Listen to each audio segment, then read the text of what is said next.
I also gave you another homework question that I asked you to count the Sanskrit meters where the syllables have length exactly 1 or 2, and we wanted to count those meters which has length exactly n syllables. I mean exactly n, where the length of the syllable can be either 1 or 2, right? So how many such meters are possible? How many distinct meters are possible with this property? And we already said that, like, we have something like this, right? We have, L denotes the the the laghu or the short syllable, and G denotes the guru or the double length 2 syllable. So to find a recursion formula, what we are going to do is to first try to find a relation between these two things, right? I mean, something to the earlier thing. Can we find such a relation?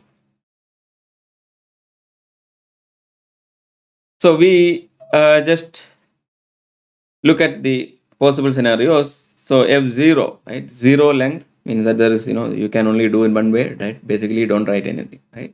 There is precisely one way to do that. So therefore f0 is 1. Now what is f1? F1 is meters of length exactly 1. Now if the meter has exactly length 1, we cannot use syllables of length 2, right? So guru cannot be used, only laghu can be used. So the only possibility is to have the singleton L, right? What about if the length is 2? If the length is 2, we can have either LL or G, right? LL has length 2 and G has also length 2. What about length 3 meters? Well, we can have 3 laghus, LLL, 1 laghu followed by a guru, or 1 guru followed by a laghu.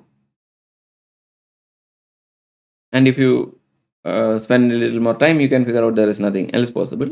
So therefore, exactly 3 of them are. Now, one observation that we can make is that if the last syllable that we are going to add is a laghu,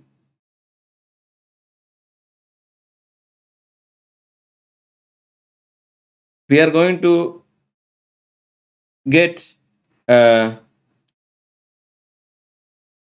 meter of length exactly n from a meter of length exactly n minus 1.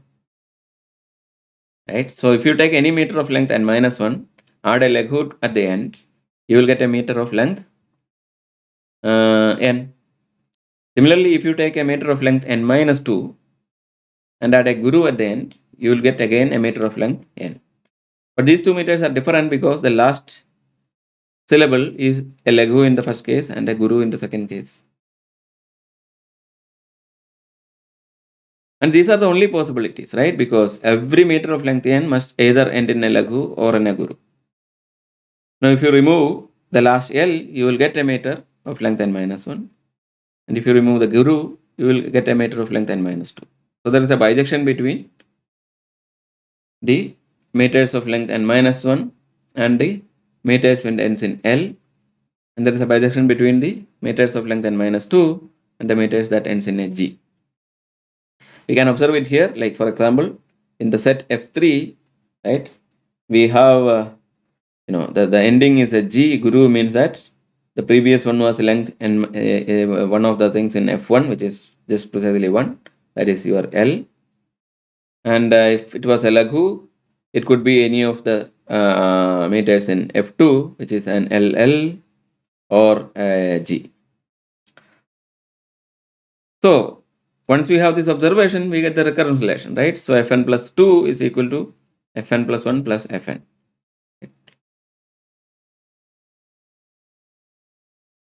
So a meter, so this is what we just observed. A meter with the length n plus 2 is obtained by adding L at the end of a meter of length n plus 1 or by adding a g at the end of a meter of length n. So that is fn plus 2 is equal to fn plus 1 plus fn. So this recurrence relation is already known by name. Like now, these numbers are called Hemachandra Fibonacci numbers.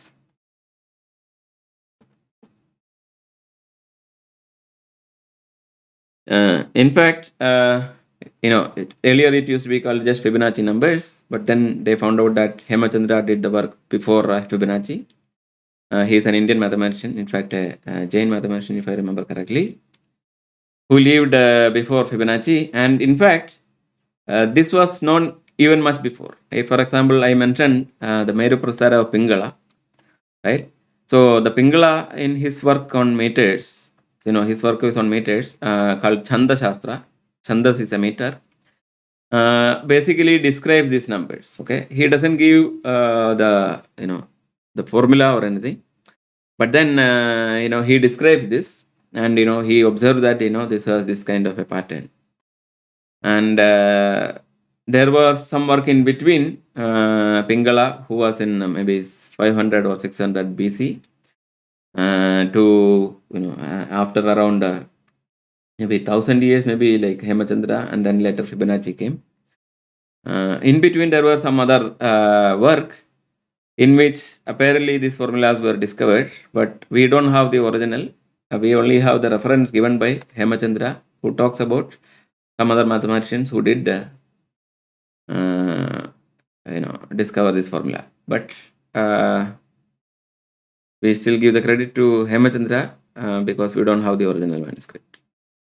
Okay, anyway, so these are called Hemachandra or Fibonacci numbers, and we have the Fibonacci numbers or Hemachandra numbers occurs several times in literature. I mean, in combinatorics, it occurs naturally in many places in the nature, right? Because the numbers will be something like 1, then 2, 3, and 5, and 8, 13, right? Because I had the previous thing, 21, 34, etc. And if you look at many or most of the flowers, will have their number of petals will be in this, and there are many other things. And we can try to find out a formula to calculate the Fibonacci numbers. We will do it later when we look at generating functions. There are also other ways to calculate the formulas from the recursion relation. Maybe you can try. Can we do find the formula for Fibonacci or Hemachandra numbers by using your own methods? Just give it a try. It will be fun. Okay, now, so we are looking at partitions of n into exactly k parts. Suppose we don't worry about exactly k, but we want to partition into any number of parts, right? Now, how many are there? Okay, so of course we know that if you sum over all possible k ranging from 1 to n, we will get all possible partitions. So therefore, if you sum over all the Stirling numbers of second kind, Snk, where k ranging from 1 to n, again we will get the number of all partitions. Right? So therefore, this number called Bell number can be calculated by the summation.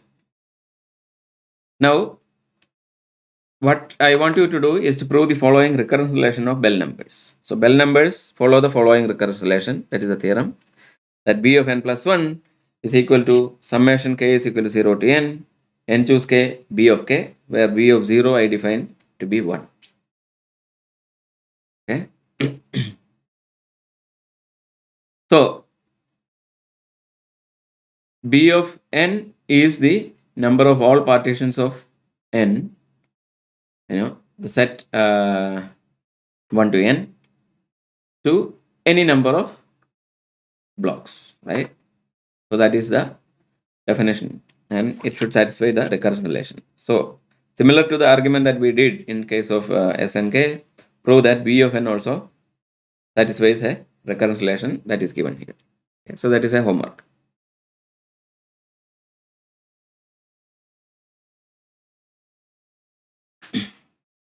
Now we already looked at what is called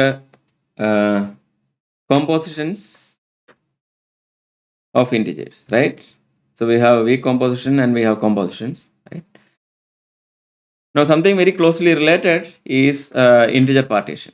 Okay, so an integer partition of an integer n is a sequence, let's say mu is equal to mu1, mu2, etc., mu k, of positive integers such that summation mu I is equal to n, and mu1 greater than or equal to mu2 greater than or equal to etc., greater than or equal to mu k. So the only difference is the last part, right? So we wanted a composition of integer to be the positive integers where, let's say, lambda 1 to lambda k such that summation lambda I is equal to n. But now we are saying that okay, we also want to write this in decreasing order, right? Mu1 greater than or equal to mu2 greater than or equal to etc., mu k. Or in other words, what we are saying is that we don't really worry about the order, right? Right. So in the composition, we were saying that okay, if 1 is appearing at the first position and 2 is appearing in the second position, is different from 2 is appearing at the first position and 1 is appearing at the second position. But here we are saying that okay, we will make all of them uniform by writing in the decreasing order. So therefore, we are not really worried about the order there, right? So that is what it makes the difference.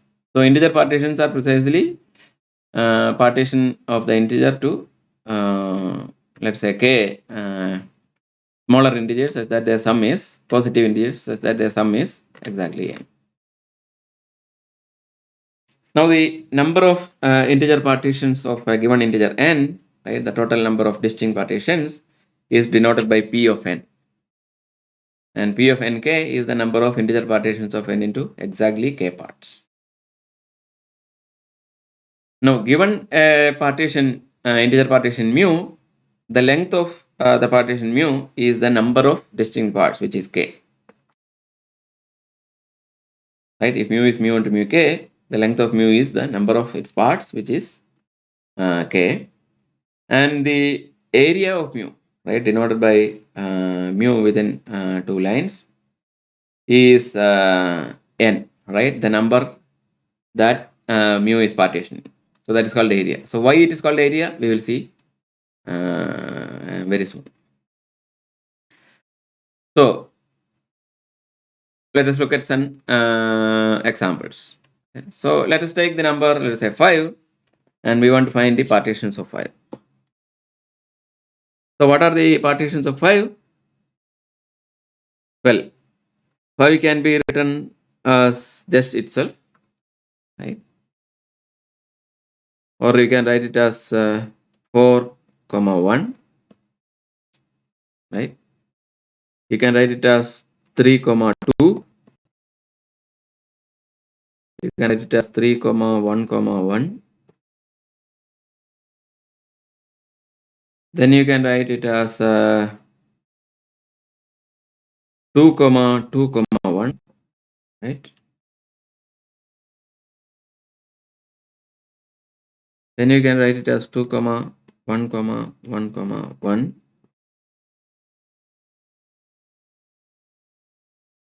Then you can write 1, 1, 1, 1, right? These are possible ways of writing 5 as decreasing numbers, right? Sum of decreasing numbers. How many possible ways are there? 1, 2, 3, 4, 5, 6, 7, right? So P of 5, if I have not missed anything, right, P of 5 is equal to 7. Right? Partitions, the total number of partitions of 5, there are 7 of them. Now, what about P of 5 comma 1? So, how many partitions of 5 are there into exactly one part? There is only one, right? 5 itself. What about P of 5 comma 3? So, we need exactly 3 parts. So, what are the exactly 3 parts? There is one here, there is one here, and that is all I can find, right? So, there are 2 ways. What about P of 5 comma 4? Again, if you look at this, there is only 2, 1, 1, 1, and there is nothing else I can find, right? So there is exactly 1. Similarly, you can ask for P of 5 comma 2, 5 comma 5, right? And if you add all of these things, it should be again 7, right? So yeah, we can even just write it. P of 5 comma 2 is equal to P of 5 comma 5 is equal to, right? What is P of 5 comma 5? Exactly 1. 5 comma 2 is there is 4, 1 and 3, 2. So there are 2. And if you add 1 plus 2 plus 1 plus 1 plus 2, you get again 7, right? So that is okay.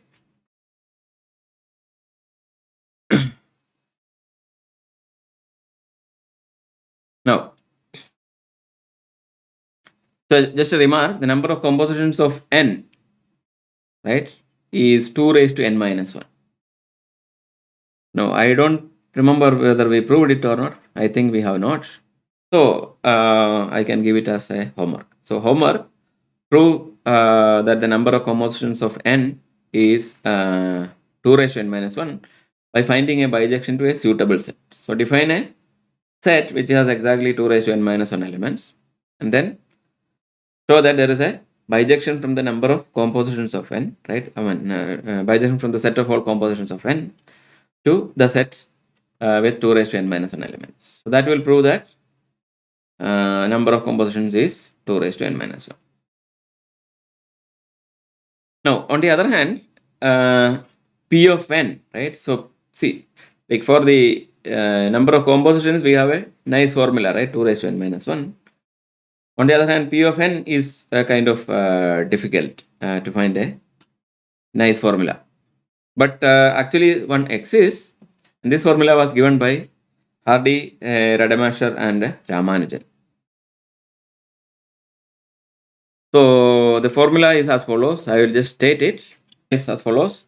P of n is equal to 1 by pi square root of 2 summation k is equal to 1 to infinity ak of n square root of k into d by dx of sine hyperbolic of pi by k in square root of 2 by 3 into x minus 1 by 24 divided by square root of x minus 1 by 24 evaluated at x is equal to n, where ak of n is summation over all 1 less than or equal to h less than or equal to k, gcd of h comma k is equal to 1, omega hk e raised to minus 2 pi I n h by k, and omega hk is a specific complex 24kth root of unity.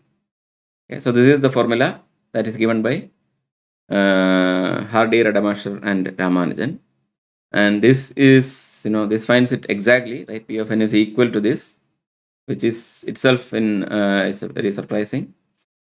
And as you can see, it's not very easy to calculate. Now, yeah, so there are some approximations of this from the expansion of this formula, but that is not again something that we are going to look at. Okay.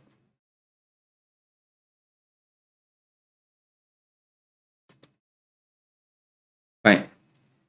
Now, as a homework, you can enumerate, right, all integer partitions of 7 and 8. So basically, write down the integer partitions of 7 and 8. How many are there? Count the number of them, and also write each one individually. This is a nice homework to just just to count. Now, we can also prove a recursion formula for counting P of nk. where the integer partitions of n into exactly k parts. So P of nk is equal to P of n minus 1 comma k minus 1 plus P of n minus k comma k, where n and k are positive. With the initial conditions, P of n comma k is equal to 0 when k greater than n or k less than 0, or n greater than 0 and k is equal to 0, and equal to 1 when n is equal to 0 and k is equal to 0. Okay. So when both n and k are 0, it is 1. And if other cases, n greater than 0 and k is equal to 0, it is 0. K strictly less than 0, it is 0. And k greater than n, it is also 0. So using these boundary conditions, we can try to prove the, to find the bounds. If you get an idea how to work this out, you are welcome to try. Now, we are going to prove the recursion relation by the following. Okay, so what are we going to do is we are going to prove the recursion formula by again writing P of nk, which is the number of P of nk is the number of all partitions of n into k parts. So what we do is that we look at the set, which is the set of all partitions of n into exactly k parts. Of course, its cardinality will be P of nk, right? So we'll write capital P of nk as this set of all such partitions, and then we are going to write P of nk, capital P of nk, the set, as a disjoint union of two sets, and show that they are in bijection with partitions of n minus 1 into k minus 1 parts and partitions of n minus k into k parts. So I want you to think about this and try to do it yourself. I gave you the idea, but it would be better if you actually try to do it yourself. So try to spend some time thinking on this and find out how to find a bijection to this on the set is on the left side and the sets that we are counting on the right hand side. So here we are going to do the following. Okay, so what we do is that we will write two sets. Let's say be Q and R, right? Let us write Q, two sets Q and R, where the set Q counts some particular type of partitions, and R counts another type of partitions. So what are these type of partitions that it is going to count? So let P of ij be the set of all integer partitions of I into j parts. So therefore cardinality of P of ij is small p of ij. Now for n and k positive, let us write P of nk as Q disjoint union R, where Q is the set of all partitions mu1 to mu k that is in P and k, such that mu k is equal to 1, which is the last part is 1. Okay, so mu k is the smallest part, right? The last part, that is 1. And then I will write R as the set of all partitions in P and K, such that mu k is strictly greater than 1. So now, since we are writing in the decreasing order of numbers, when the last part are different, then the sets must be disjoint, right?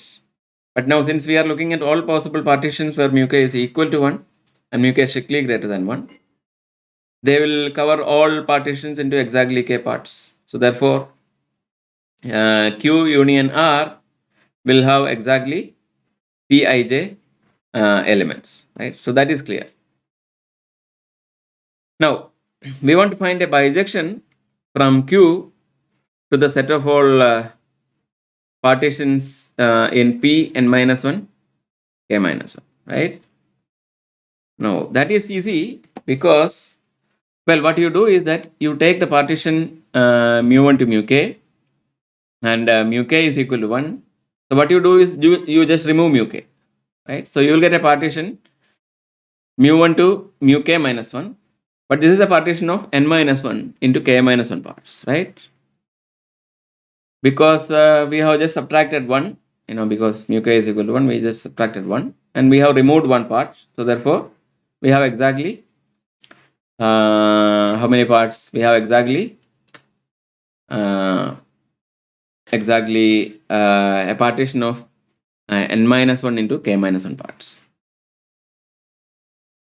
Now, if you take any partition of n minus 1 into k minus 1 parts, we can add a 1 at the end, and we will get a partition nq, right? Because it is ending in mu k and it has exactly k parts, and the sum is equal to n.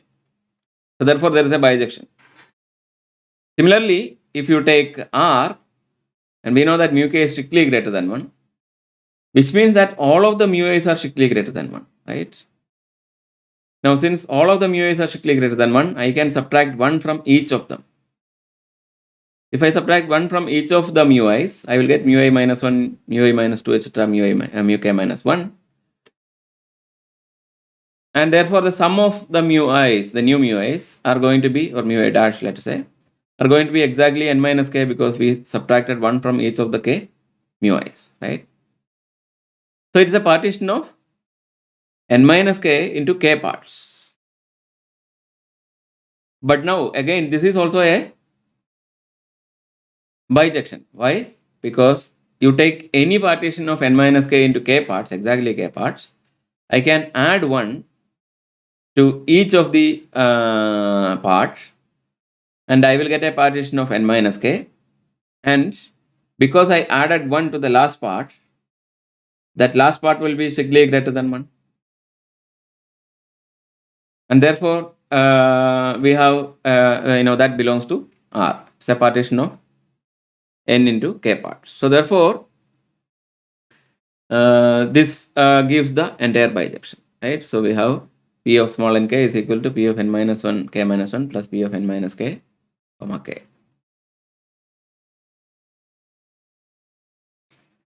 So to write it more formally, so we claim that cardinality of q is equal to small p of n minus 1 comma k minus 1, and cardinality of r is equal to small p of n minus k comma k.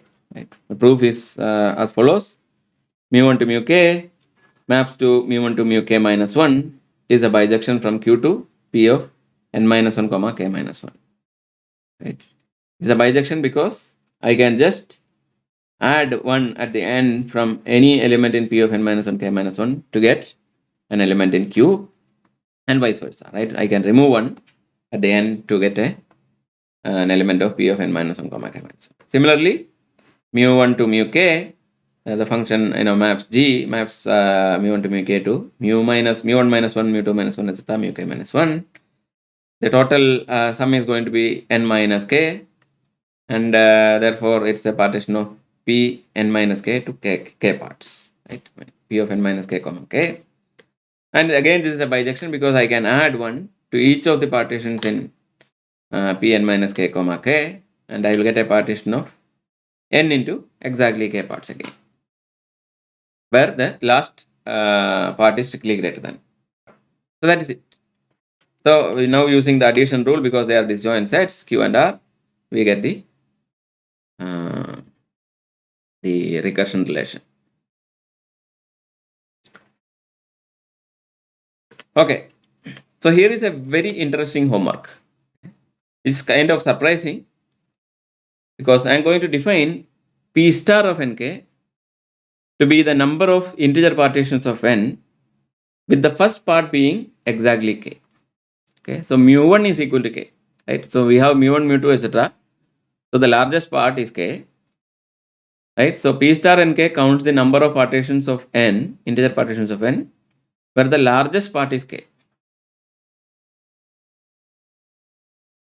So p of nk was the number of integer partitions of n into exactly k parts. Now we are saying that the largest part is k.